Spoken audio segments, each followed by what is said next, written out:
Welcome back. Regardless of your feelings on the task force, there is no denying Memphis has long had a problem with crime. And while others are working to clean up the streets, our next guest is trying to intervene in the lives of our youth before they turn to a life of crime. Here to tell us more about this new curriculum in our schools is Dr. Joseph Kiles, president of the Memphis Rainbow Push Coalition. Dr. Kiles. Thank you, Alex. Glad to have you back here. I appreciate you. How did this curriculum come about? Because it's very unique, very different, especially as we try to make sure our young people stay away from crime. Well, for years now, we've been working on this. Dr. Clifford Black and Carolyn Bell had a program that we sponsored at Rhodes College some years ago. It was a super learning camp.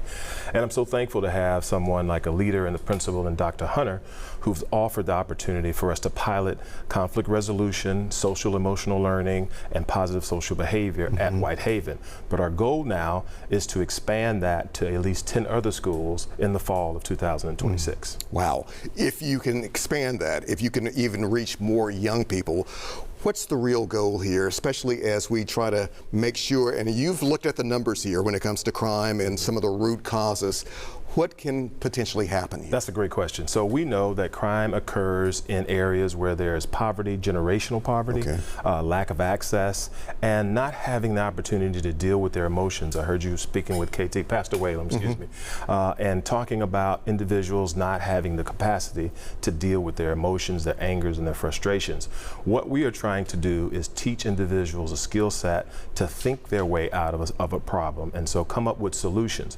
But the largest part of this is really changing the mindset, giving them some skills to be able to work and learn and earn.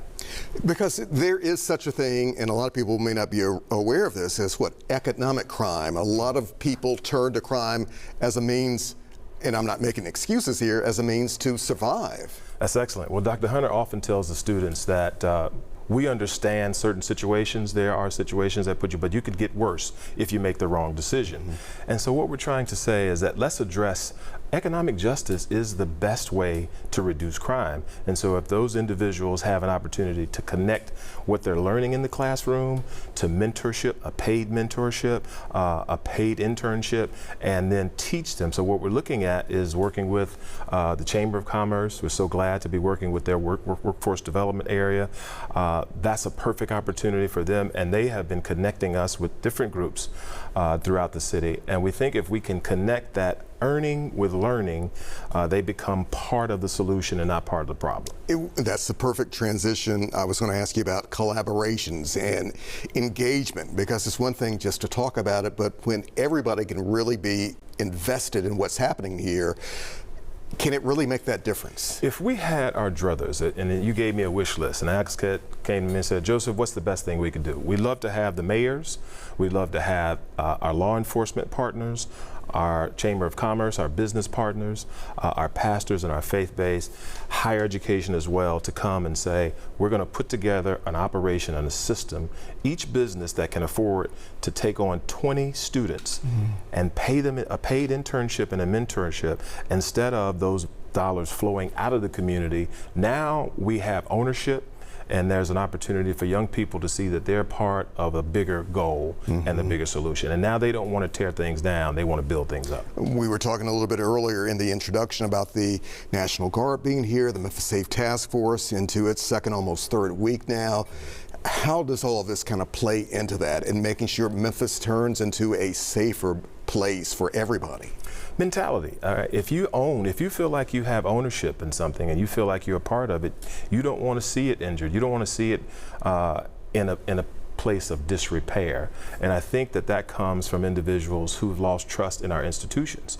And so young people are seeing cranes in the sky, they're seeing elaborate restaurants and buildings and houses, and they go in neighborhoods, but yet they've been trapped into poverty.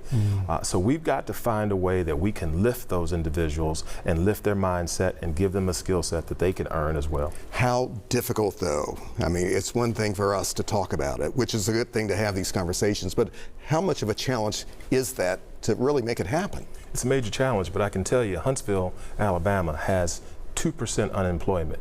They have 2% in my home state. Yes, that's it. 2% unemployment. They have several HBCUs.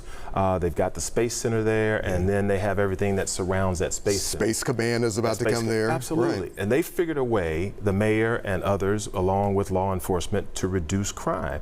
And so young people come out of these colleges and universities, and then those that have not decided to go to college and universities, they go and they earn a skill set. So the median average income in Huntsville, Alabama is over $78,000. Wow. Our median average income is about $50,000. And so that makes a big difference in a two-income household. How It to does. reduce crime. And that's in Madison County, Alabama, the wealthiest county in that state. I didn't know you knew all that, Alex. You do? It's just what we do. I would like to say that in terms of your life and mine and Dr. Hunter and Rod Richmond and Dr. Richmond others, we are in the legacy stages of our lives, right?